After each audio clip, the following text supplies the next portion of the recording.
these things are big files, right? So you need to save them on a USB drive or something. When you go upload them to the M drive, as we move along, our homeworks will get bigger and bigger, or let's say our homework will get more and more complex. Our files on the M drive will get much, much bigger. So if everybody's pulling a gig of memory on the M drive, then it's a problem, right? Because this class is like 30 gig of memory. That's a lot. So, and that's just one homework, right? So if you have like 10 homeworks, it adds up pretty fast. So basically what I do is when I download the homework to grade it, I pull it off the M drive and I delete it. So it's gone. So, don't send me an email, oh, where's the homework going? I'm not gonna give it back to you. So you need to create a backup copy. Okay? You need to create a backup copy of your homework. When you submit it, you'll know if I'm getting ready to grade it. I'll pull it. All of this stuff, all this dividing of the face and everything, all this dividing of the face and everything has to be done in the part file. So if you start moving along and you start saving, and I'm going to come back later, I save everything, I come back later and I'm like, oh man, I need to go back and change the part and divide the face up. You can do that. But chances are it's going to mess your whole mesh up. So you can go in and delete everything in your mesh. I can always come over here. So I'm in the FEM. I can come over here and click on my mesh. This is my mesh. I can come in here and delete everything. So if I go and change my part and I come back in here, it's going to be all messed up. But I can go in and delete all my mesh. I don't have to redo everything. I can go in and delete all of my mesh and get all that stuff. This is after I change my part. If my part's not changing, then I can come over here and change these however I want. I'm not asking for trouble. But if I go into the part file, in other words, I don't even have to exit everything. Here's my part file, right? Notice it says not loaded. I can right click on it and load it. And it loads it. And sometimes when we want to do things, it'll tell us we need to load the part. That's what it's telling us. So if we try to do things and then it comes up and says, I can't do this, you need to load the part, then we just go in and do what I did. I just went over there, loaded the part, now I can do whatever it is I need to do. But I can also come over here and I should be able to go to my part, make display part, and now this is my part. And now I can actually go over here, go into the modeler and start messing with stuff.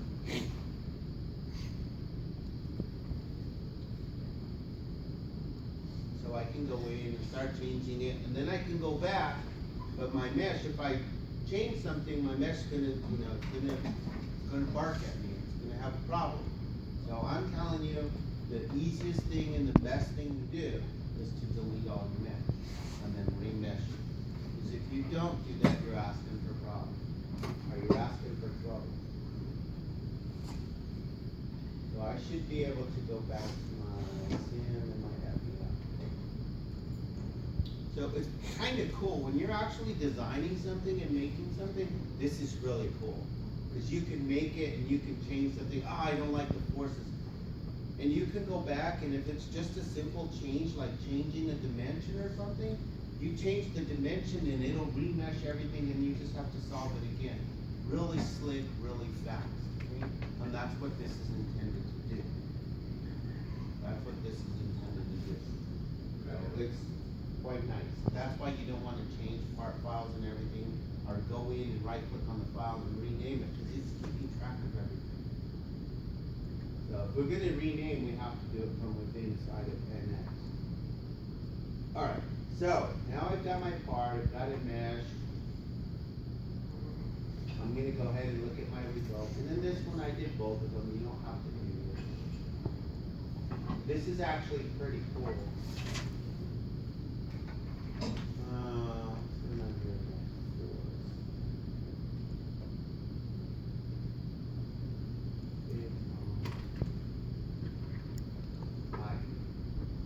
Alright, I'm going to go to my results. So in this, in this homework, I basically tell you to generate this graph.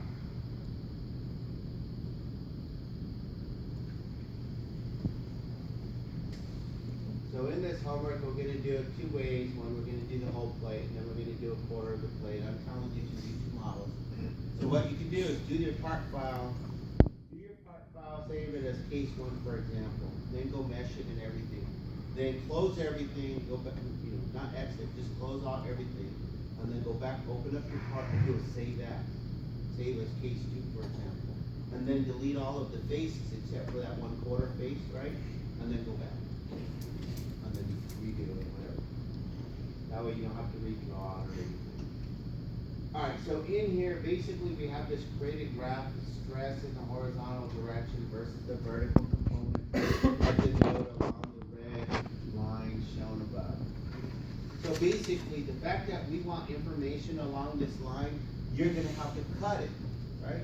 Because that's the only way you're going to guarantee that you have nodes along that line. Okay?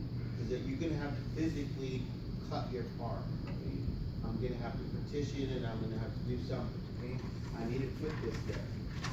And it makes sense to just cut it all the way and make 2 halves, right? And actually, you're going to cut it up anyway to help measure better. Anyway, so we've got that. We have to divide this space so that we can generate this line so that I have nodes along that line. All right, but we have to generate a graph the horizontal. So I'm going to come over here. I'm going to go, I have this line here. So I'm going to go to my results. And then of course we can look at displacement. Here we want to go ahead and look at the stress. Most of the stuff we do now is going to be elements nodal. So the way it is there are no physically in NX when we're solving for stuff and we're solving for stuff for the element, there's element numbers and all of these nodes belong to the element. But when we solve the system of equations, it's all nodes. Elements really don't exist. Elements is just for us to interact. This is what the element looks like. These are the nodes that make up the element kind of thing. I can look at the stress for the element. Now, the nodal values are the values at all of the nodes. So in this part here, I have, so I have higher order elements along, these are higher order elements because I have 3 nodes along each side versus 2 nodes, right? Versus a linear element. Alright, so when I come over here and I do nodal, if I click on this node right here, it has 4 elements attached to it, right? So those 4 elements are sharing that node. So the nodal value is basically, depending on what element I click on, it may change a little. It may change a little. When I do elemental values, it's going to average everything for that node. For that element. So it takes all the nodes that belong to that element and it averages. It's going to average. Alright. So most of the stuff we do is element nodal. So there's my stress. This is what it looks like. And now, if I click over here, you saw my model. When I came over here and I looked at my mesh, if I come over here and I look at my mesh, basically I have all of these spaces, right? So there's what, 1, 2, 3, 4, 5, 6, 7, 8, 9, 10. I have 20 faces. That means I have 20 meshes. So if I come over here, I can turn on any one of these meshes. And this is pretty cool when we go to look at the solution. So when I'm over here looking at the results, and let's go stress element nodal, I can come over here, down here to this viewport. I can click here, here's my 2D element, and these are my 20 faces. I can shut them all off, and I can actually look at this one face. And a lot of times we'll go in here and we'll look at different things.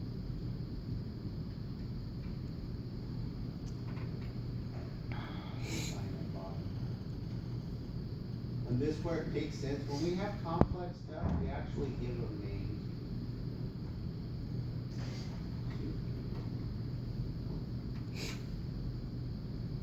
find the other bottom half there.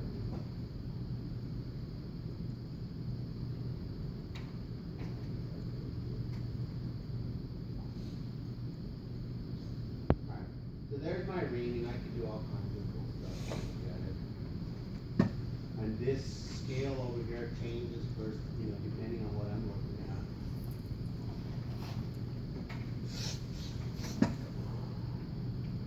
So this is pretty cool. We'll do that from time to time. And here I have a lot of stuff, so I'm gonna go ahead and, I only want the stress along one particular edge, right? But I can actually shut off all of this stuff, and let me look at it a little bit better.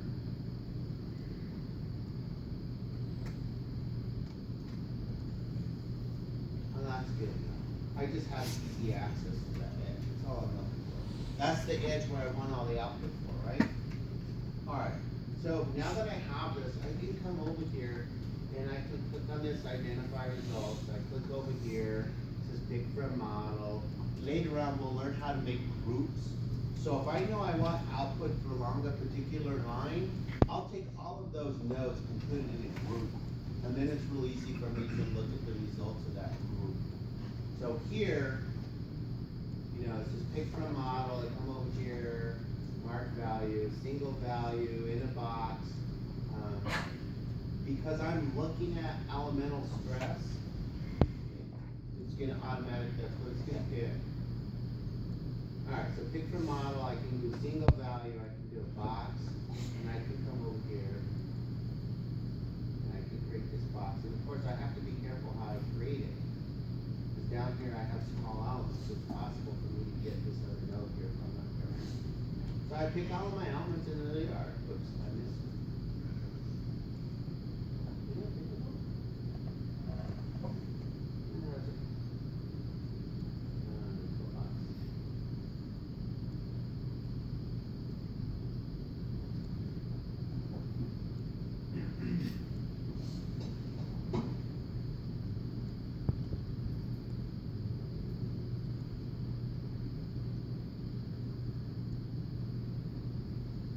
Maybe it didn't.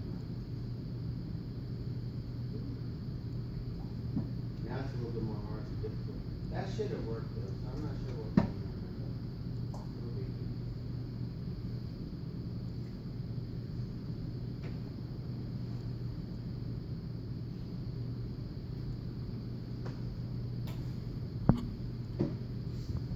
Somehow they're there.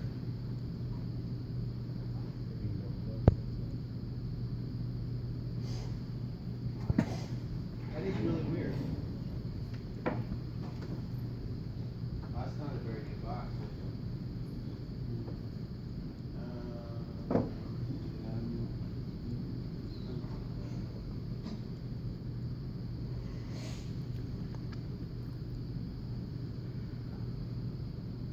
Maybe that.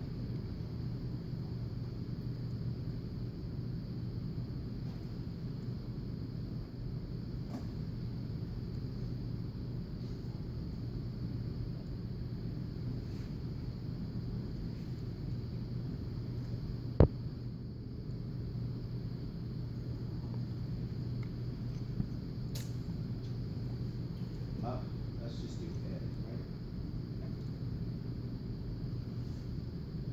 Oh, it's not finding this edge.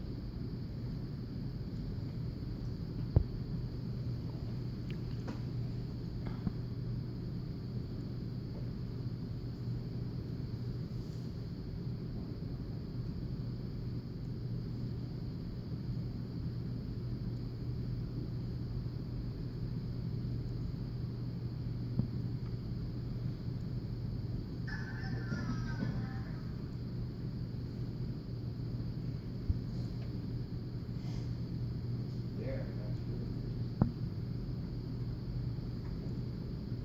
You'll find the bottom one. No, I have an edge right here, it's not picking.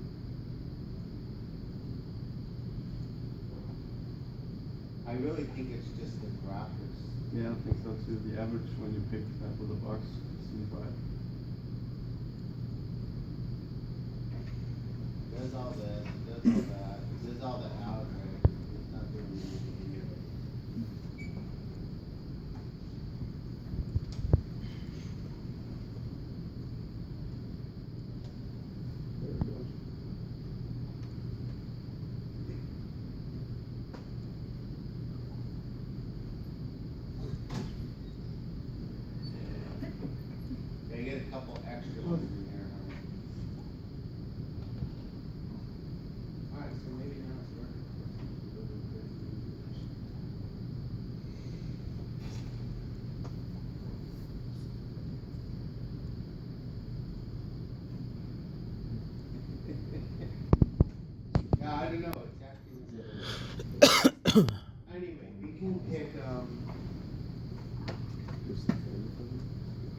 give you a little bit more.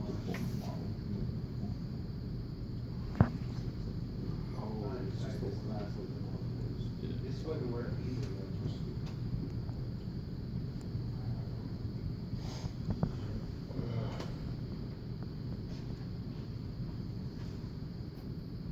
I really think this is just a graphic. I was just doing this on my machine and it worked fine.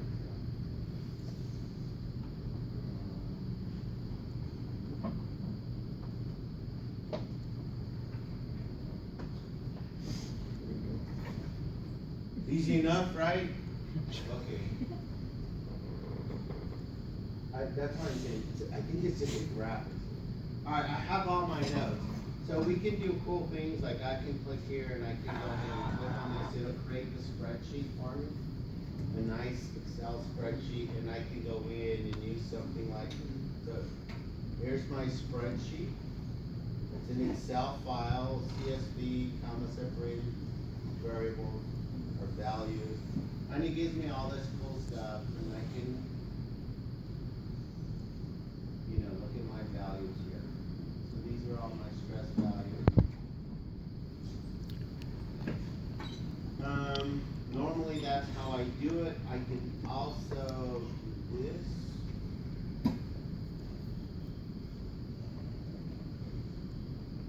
And listen again here, and if you want, you can copy and paste this.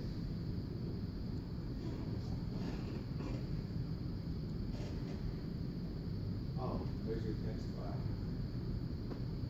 That's another way to do it.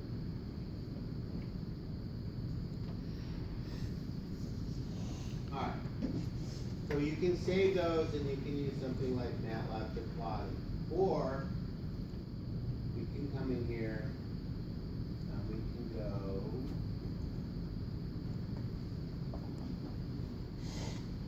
create graph.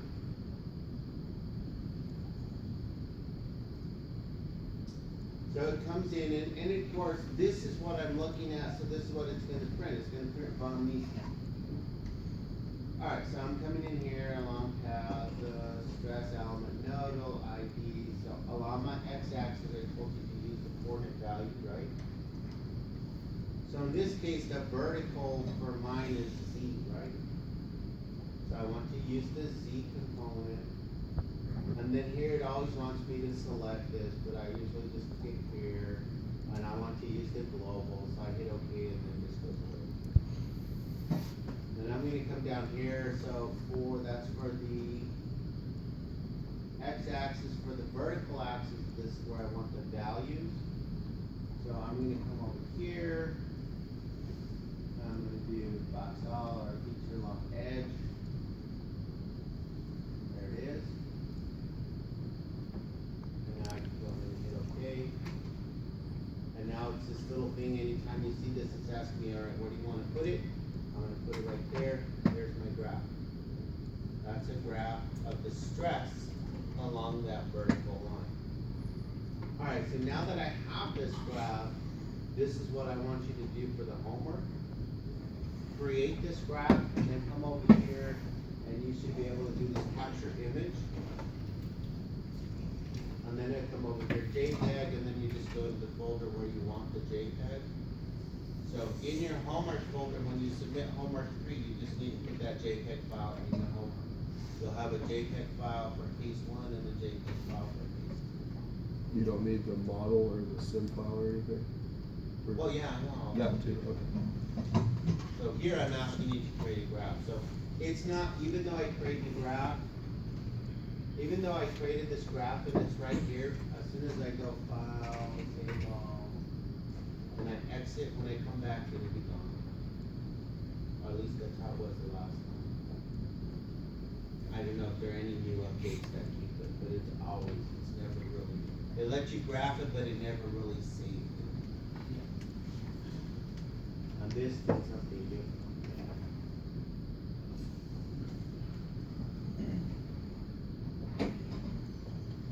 Alright, so there's my graph. So now I'm stuck. How do I get back to my model so I can actually come over here? Should be able to click here. And then just re-click something else and it'll go away. just small. Alright, so now I have it, and everything's good. Any questions?